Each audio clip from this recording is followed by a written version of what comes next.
우리 사람들에게 가장 강한 힘이 있다면 그건 목마름이 아닐까 이렇게 생각합니다. 목마름. 그래서 어떤 큰 일을 이루었던 사람들을 보면 그들의 공통점 가운데 자신이 이룬 그 일에 대해서 다른 사람보다 더 목말라 했던 목마름이 있던 것을 보게 됩니다. 이 목마름이 에너지가 되어서 그 일을 성취하게 하지요.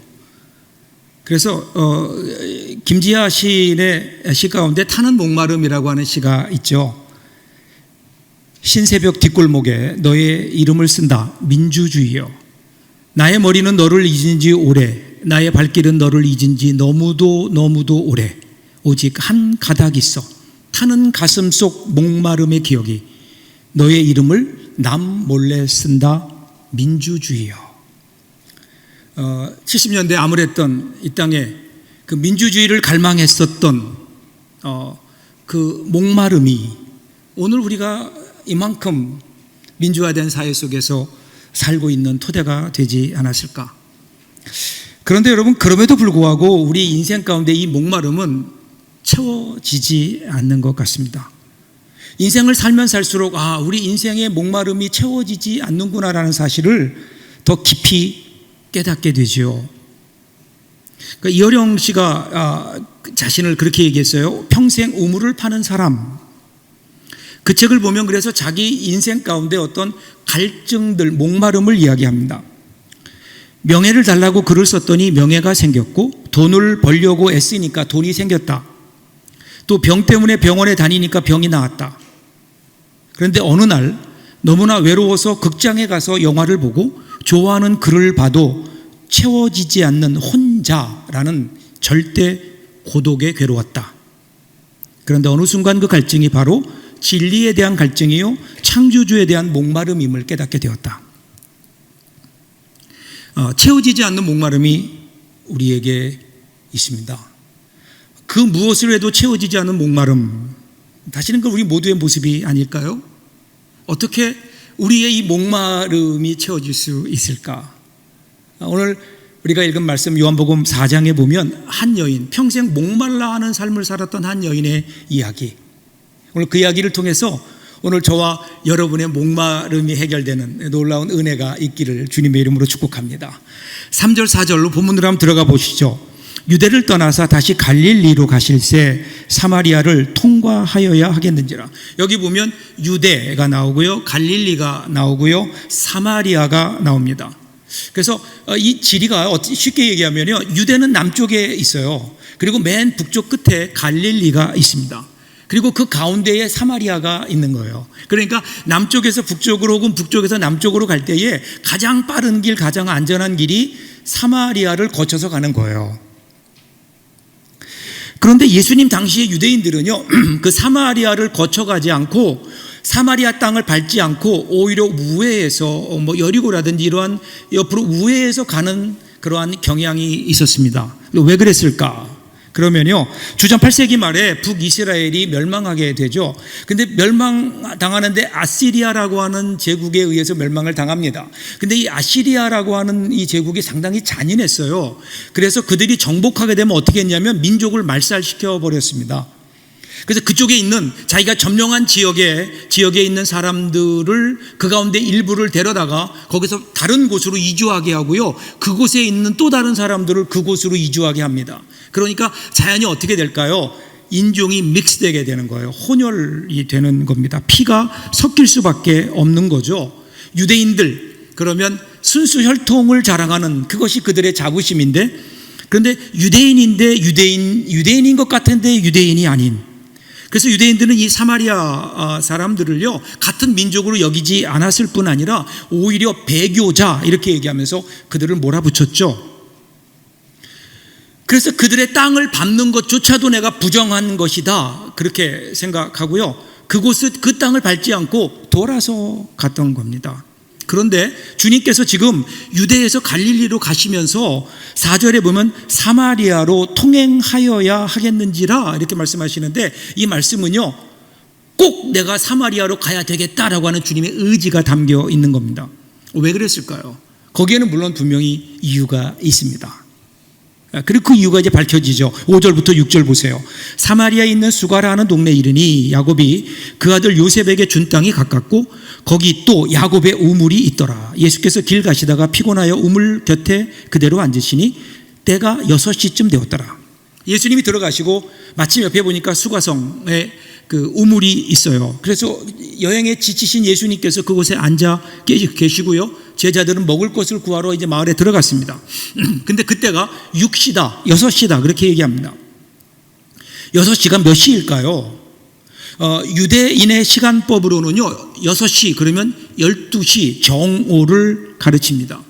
자, 그런데 성경의 다른 모든 신약의 다른 곳에서는, 다른 복음서에서는 이 유대인의 시간법을 따르지만 유일하게 요한복음에서는요 로마 시간을 적용하고 있어요. 그 로마 시간은 쉽게 얘기하면 오늘 우리와 시간이 같아요.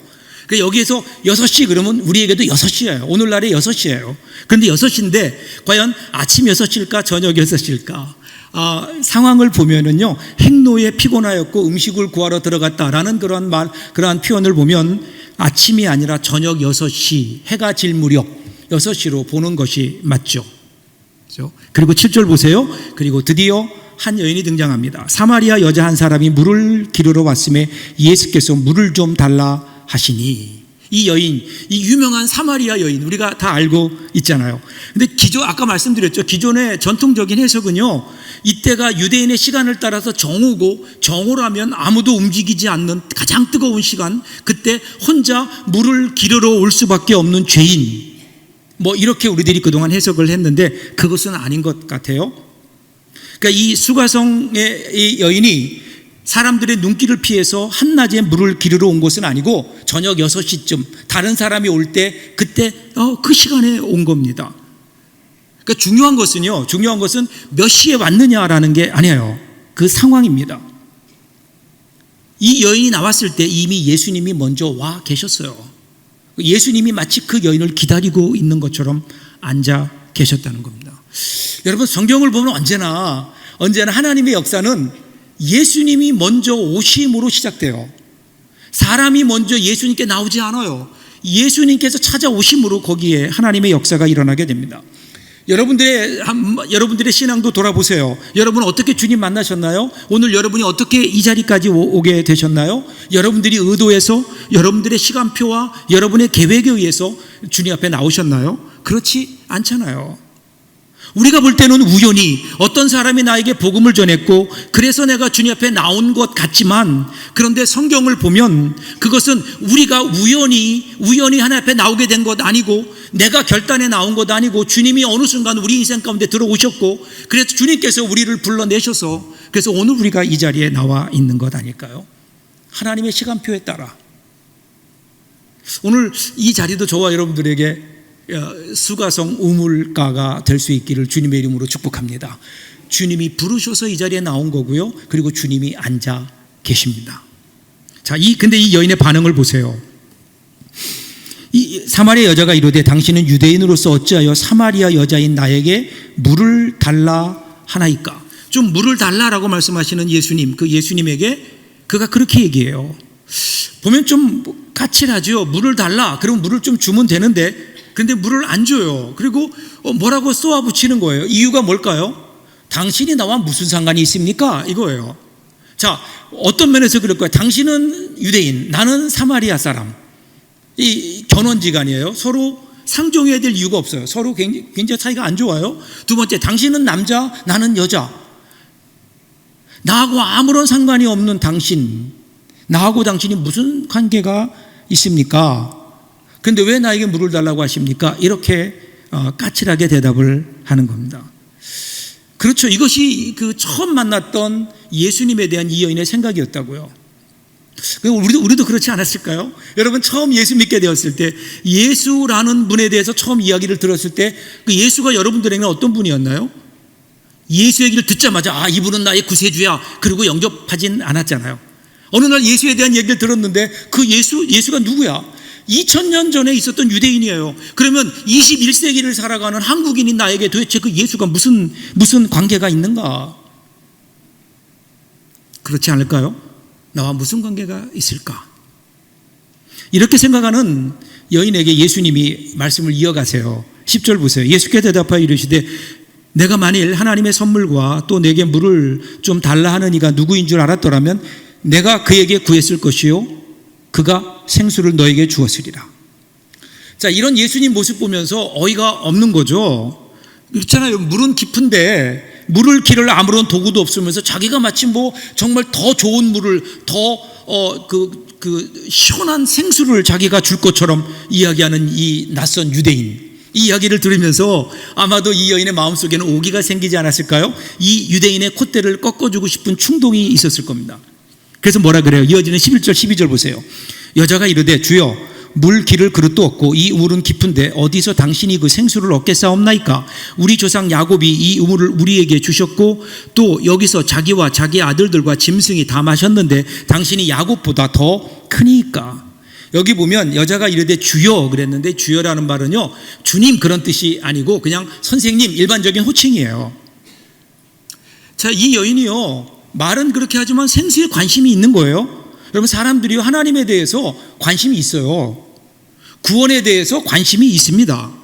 영원히 목마르지 않는 생수가 있다? 그러면 마시죠. 마시고 싶어 합니다. 여러분, 사람들에게 한번 얘기해 보세요. 천국이 있어요? 천국이 있다면 가고 싶어 하죠. 누가 지옥 가고 싶겠어요? 그런데 마음으로 원할 뿐이지 그냥 거기까지예요. 거기까지. 그냥 어떤 마시면 영원히 목마르지 않을 샘물에 대한 호기심. 그러니까 지금 뭐라 그래요? 당신이 야곱보다 큽니까?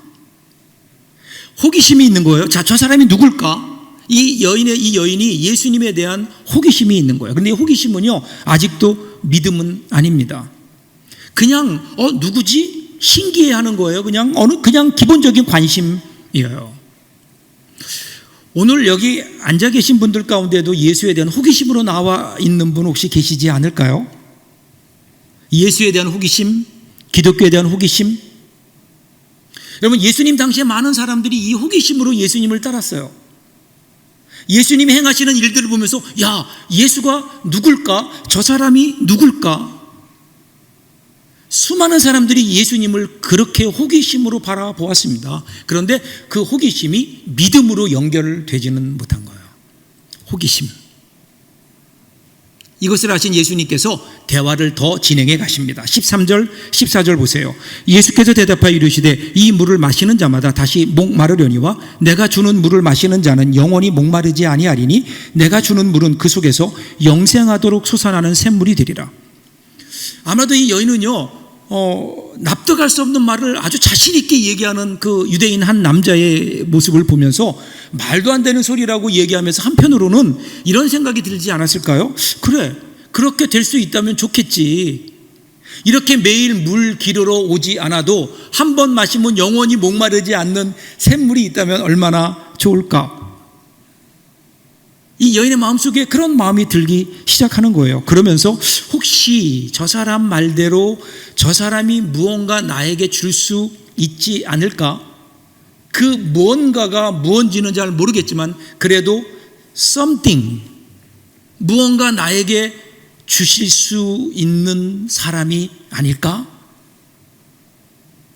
이러한 기대가 생겨나는 겁니다. 그래서 15절을 보세요. 여자가 이르되 주여 그런 물을 내게 주사 목마르지도 않고 또 여기 물 기르러 오지도 않게 하옵소서. 이러한 기대를 가지고요 믿져야 본전이거든요. 이 여인이 이 이야기를 하는 겁니다. 만일 당신에게 그런 물이 있으면 나에게 그 물을 주십시오, 이렇게 얘기한 거예요. 여기에는 절반의 소망이 담겨 있는 겁니다. 그리고 이 유대인이 그 다음에 어떤 말을 할까 기대를 가지고 예수님을 바라보는 겁니다. 그러니까 예수님께서 그때 그 여인의 정곡을 찌르듯 한마디 하십니다. 16절이에요.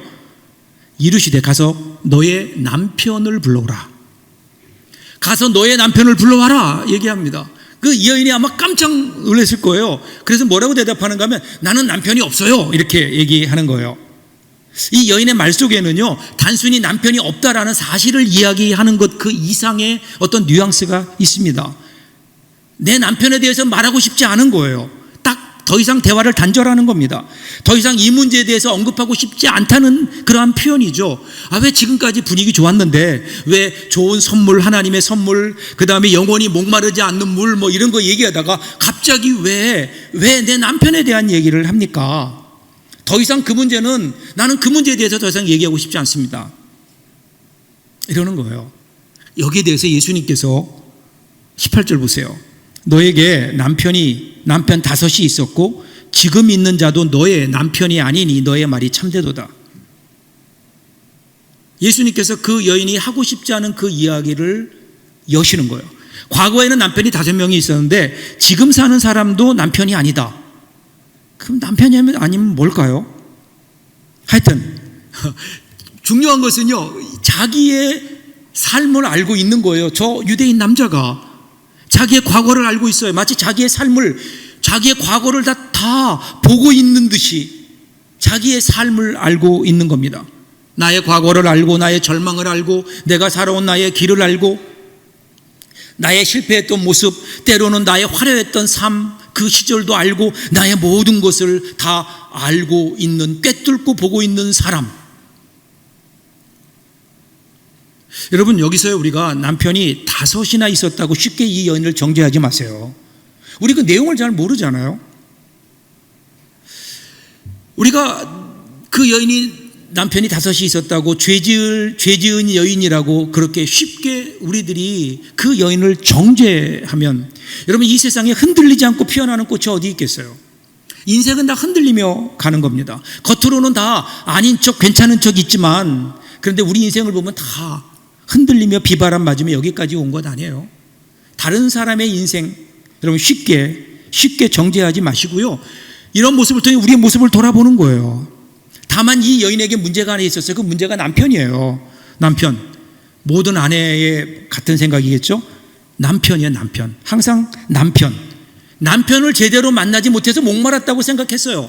내가 제대로 된 남편만 만났더라면 내 인생이 이렇게 되지 않았을 텐데, 나에게 남편이 없다는 거예요. 남편만 잘 만났으면 내가 목마르지 않는 인생을 살 수 있었을 텐데, 그렇게 생각해왔던 이 여인, 그런데 지금 예수님을 만나면서 그 자신의 목마름을 이해해주고 알고 있는 그분을 만나게 된 거예요. 자기의 목마름을 아세요. 왜 자기가 인생을 이렇게 살 수밖에 없는지에 대해서 그 원인을 알고 계신 것 같은 그 예수님 앞에 이 여인은요, 이 예수님을 만나면서 무언가 다른 것을 보기 시작합니다. 그래서 19절 보세요. 여자가 이르되 주여 내가 보니 선지자로소이다. 선지자로소이다. 자, 수가성 여인이 처음에 예수님 만났을 때는요, 전혀 상관없는 남자였어요. 상관없는 유대인이었어요. 그런데 이제는요, 예수님에 대해서 눈을 떠가는 거예요. 자기의 숨기고 싶었던 과거까지 아시고 계신 예수님. 이제는 단순히 유대인 남자가 아니에요. 야곱보다 더 큰 사람이 아니에요. 하나님이 보내신 선지자가 아닐까, 이렇게 생각합니다. 선지자시군요. 자, 그런데 20절을 보면요, 의외의 반응이 또 나와요. 우리 조상들은 이 산에서 예배하였는데 당신들의 말은 예배할 곳이 예루살렘에 있다 하더이다. 자, 여러분 보세요. 지금 예배에 관한 얘기를 꺼내는데, 이 예배가 누가 이 얘기를 꺼내죠? 예수님이 예배에 대해서 꺼내는 게 아니에요. 이 여인이 꺼내요. 왜 갑자기 예배라는 주제를 꺼냈을까요? 예배에 대한 어떤 갈망이 갑자기 생겨났을까요? 여러분, 그러기에는 그 내용이 너무 논쟁적이잖아요. 내용이 뭐예요? 우리 사마리아 사람들은 사마리아의 그리심 산에다가 여기서 하나님께 예배를 드리는데, 당신들은 예루살렘에서 예배를 드리면서 우리가 이 산에서 예배 드리면 안 되고 꼭 예루살렘에 와서 예배해야 된다고 하는데, 도대체 그 근거가 어디 있느냐? 그래도 되는 겁니까? 너무 이거는 당신들 이기적인 자기중심적이 아닙니까? 이러면서 그 당시 문제가 되었던 예배의 논쟁을 시작하는 거예요. 이거 왜 그럴까요? 이 여인이 지금 왜 이야기를 꺼낼까요? 우리가 전도하면서요, 하도 오래돼서 다 잊어버리셨죠? 전도한 거. 전도하다 보면 뭐라, 예수 믿으세요, 우리 교회 나오세요, 그럼 뭐라 그래요? 아유, 알겠습니다. 내가 그 전도하기만 기다렸는데 이제야 오셨군요. 이런 사람 하나도 없어요. 다 뭐라 그래요?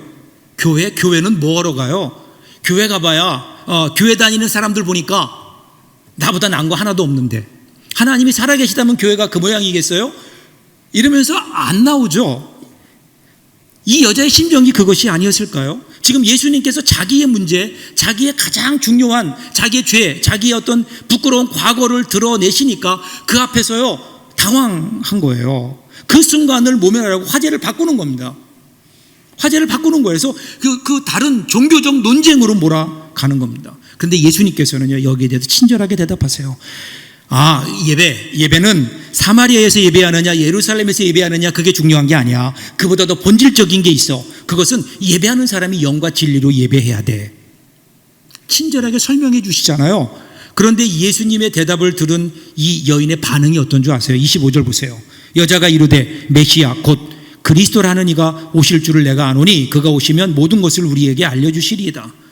그래 알았어요. 그만합시다. 이제 그만 여기까지만 합시다. 우리가 여기서 뭐 아무리 밤새도록 토론한다고 이 문제가 해결되겠습니까? 어디 가서 예배드리느냐, 뭐 예루살렘이 맞느냐 아니면 사마리아가 맞느냐, 그거는 그런 것들은 나중에 예수님 그 메시아가 오시면 다 알려주시겠죠.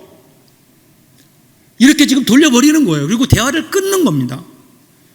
근데 여기에서 여러분 메시아라는 말이 이 여인의 입에서 나오잖아요. 사마리아 사람들도 유대인들과 마찬가지로 메시아를 기다리고 있었어요. 자기들을 구원해 줄 메시아, 기름 부음 받은 그리스도. 지금 유대인들만이 아니라 사마리아 사람들도 열렬히 메시아가 오기를 기다리고 있었어요. 그 이유는 뭘까요? 메시아가 오면 우리의 이 목마름이 해결될 수 있을 것이다. 오늘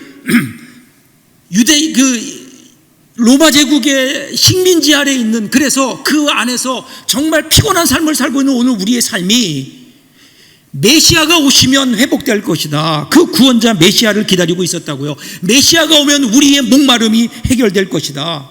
그분이 오시면 모든 걸 다 해결해 주시겠죠. 그러니까 지금은 아닙니다. 이제 그만합시다. 그리고 뒤돌아서는데, 근데 그 여인을 향해서 예수님이 26절에서 이렇게 얘기하세요. 예수께서 이르시되 너에게 말하는 내가 그라 하시니라. 아마도 여러분 예수님은 그 여인을 부르시고 돌려 세우시고 그 여인의 눈을 보시면서 말씀하지 않았을까요? 그래, 바로 그 메시아가 나야. 내가 그 메시아야. 내가 그라. 헬라어로 보면 에고 에이미, 영어로는 I am. 여러분 이 단어가 출애굽기에 나오잖아요. 모세가 나의 백성 이스라엘을 애굽으로부터 탈출시켜라 라고 말씀하실 때 하나님, 만약 그들이 하나님의 이름이 뭐냐고 물어보면 내가 뭐라고 대답할까요? 그랬더니 하나님께서 그 물음에 뭐라고 말씀하세요? 나는 스스로 있는 자니라. 여기 스스로 있는 자, 이 표현이 오늘 본문에 내가 그라, I am, 그 말인 거예요. 그러니까 예수님은 내가 그라 이 말씀을 하시면서 예수님이 하나님이시고 메시아이심을 그에게 알려주시는 겁니다. 자, 이 말이 여러분 이 여인에게 어떻게 들렸을까요? 거기에 성경은 침묵하고 있어요. 자세히 얘기하고 있지 않아요. 그런데요, 그 다음에 나타나는 결과를 보면 알 수 있어요. 28절부터 30절입니다. 여자가 물동이를 버려두고 동네로 들어가서 사람들에게 이르되 내가 행한 모든 일을 나에게 말한 사람을 와서 보라. 이는 그리스도가 아니냐 하니 그들이 동네에서 나와 예수께로 오더라. 어떤 변화가 일어났나요? 예수님을 만나면서 그는 메시아를 만난 거예요. 물기를 생각조차 나지 않았어요. 이제 물은 관심도 없어요. 예수 그리스도를 만난 순간, 예수님이 메시아이심을 깨닫는 그 순간 이 여인은 더 이상 정말 목마르지 않은 거예요. 그동안 자기 인생에 그렇게 목말라 했던 그 목마름이, 그 타는 목마름이 예수를 만나는 그 순간, 내가 그라라고 말씀하시는 주님의 음성이 그의 고막을 울리는 그 순간 그는 그 예수님의 말씀 앞에 엎드려진 거예요. 그리고 그의 타는 목마름이 만족된 거죠. 만족된 거 아니에요? 그리고 뛰어가는 거야. 동네로 뛰어가요. 초저녁이니까 일을 마치고 돌아오는 사람들 붙잡고 얘기합니다. 내가 예수를 만났다고, 내가 메시아를 만났다고. 그분은 나의 가장 아픈 부분, 나의 가장 수치스러운 부분은 내가 이해하고 싶지 않은 그 부분까지 아시고 나를 만져주시고 회복시켜 주시는 그분이시라고. 그분을 만났더니 내 인생의 목마름이 해결되었다고. 오히려 그는 그 아픔으로 인해서 그리스도를 만났고 아픔을 자랑하는 여인이 되는. 사랑하는 여러분, 무엇이 이 여인에게 변하게 했을까요? 자기가 그렇게 찾던 이상적인 남편을 만났나요? 아니잖아요. 예수 만났어요. 하나님은 우리를 천하보다 크고 귀한 존재로 만드셨어요. 여러분 이게 무슨 의미일까요? 여러분 우리는요, 이 세상에 그 어떤 것을 다 갖다 우리 안에 넣어도 결코 만족할 수 없는 존재라는 거예요. 그래서 파스칼은 그렇게 얘기했어요. 인간에게는 하나님만이 채울 수 있는 빈 공간이 있다. 이 거룩한 공간, 오직 하나님이 아니면 채워질 수 없는 우리 인생에 이 타는 목마름을 채울 수 있는 분은 오직 한 분, 예수 그리스도. 남편을 5번 바꾼다고 되는 일이 아니에요. 오직 우주의 창조자시고 인생의 주인이신 그분만이 우리 인생을 채워 가시는 겁니다. 그래서 예수님께서 우리 가운데 오셔서 우리의 목마름을 대신 지시고 십자가에 달리시지 않았나요? 예수님께서 십자가에 달리시면서 뭐라고 말씀하세요? 내가 목마르다. 그 말씀은 온 인류의 목마름을 대변하는 거 아니실까요? 우리의 목마름을 대신 십자가에 지시고 죽어주심으로 우리의 목마름을 해결하셨던 그분, 그 예수님. 만일에 우리가 십자가의 예수님을 오늘 우리가 만날 수 있다면, 그분의 그 음성을 들을 수 있다면, 여러분, 우리 인생의 목마름은 채워질 겁니다. 이 채워짐을 경험했던 다윗, 시편 23편 1절에서 이렇게 얘기해요. 여호와는 나의 목자시니 나에게 부족함이 없으리로다. 다윗이요, 이 부족함이 없대요. 그런데 그 이유가 뭐냐면, 내가 왕이 되어 모든 권세를 가져보니까, 이 모든 절대적인 권력을 가져보니까 내가 부족함이 없다, 이러지 않았잖아요. 내가 왕이 되어서 누릴 수 있는 모든 인생의 쾌락을 누려봤더니 나에게 부족함이 없다, 더 이상 여한이 없다, 그렇게 얘기하지 않았어요. 여호와가 나의 목자 되시니 내 인생에 부족함이 없다는 거예요. 여호와가 내 인생의 목자가 되셔서 나를 인도해 주시니까 때로는 사망의 음침한 골짜기에 가더라도 내가 두려워하지 않았고, 그뿐이 아니라 원수의 목전에서 나에게 상을 베푸시는 그분. 그래서 어떻게 해요? 나의 잔이 넘치나이다. 여러분, 이 고백이에요. 예수를 만난 사람들에게 있는 고백은 나의 잔이 넘치나이다. 나의 잔이 넘치나이다. 사랑하는 여러분, 지금까지 어떻게 살아왔는지 상관없어요. 우리 주님 다 아세요. 우리의 과거를 우리가 지울 수 없어요. 그렇지만 새롭게 출발할 수 있다고요. 오늘 주님과 함께 한번 여러분 출발해 보세요.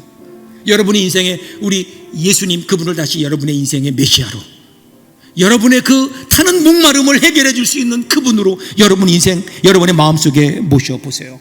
거기서 여러분의 인생은 새롭게 시작될 겁니다. 부족함이 없는, 아니 넘치는 삶, 나의 잔이 넘치나이다 고백하며 우리의 남은 삶 그렇게 풍요한 주님의 은혜 가운데 살아가는 저와 여러분들 될 수 있기를 주님의 이름으로 축복합니다. 기도하겠습니다.